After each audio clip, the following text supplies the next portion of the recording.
অধ্যাপক Jamal Nazrul Islam.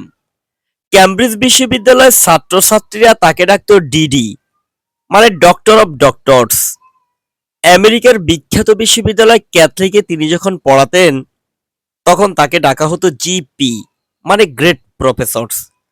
Kolkata Saint Xavier's কলেজের শিক্ষকেরা আদর করে তাকে ডাকতো এলসি, মানে লাইভ কম্পিউটার। আর বর্তমানে পৃথিবীর তাবুত বিজ্ঞানীরা তাকে সম্মান করে ডাকেন স্যার জেন ইসলাম, মানে স্যার জিনিয়াস ইসলাম। অধ্যাপক জামাল নজরুল ইসলাম আমাদের বিজ্ঞানী, একদম খাঁটি বাংলাদেশি বিজ্ঞানী।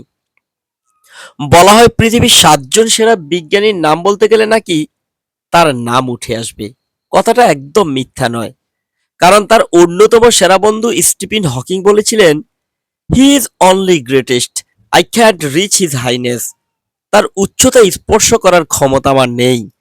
তার লেখা বই the ultimate fate of the universe পৃথিবীর প্রায় 100টিরও বেশি বিশ্ববিদ্যালয়ে পড়ানো হয়। এই অসাধারণ বিজ্ঞানী জন্মগ্রহণ করেন ঝিনাইদহে 1939 সালের 24শে ফেব্রুয়ারি। তবে তার পৈতৃক বাড়ি ছিল চট্টগ্রামে। অধ্যাপক জামাল নজরুল ইসলাম আমাদের বিজ্ঞানী, একজন বাংলাদেশি বিজ্ঞানী, একদম খাঁটি বিজ্ঞানী। সেলুট হে বিজ্ঞানী, তুমি বাঙালির গর্ব।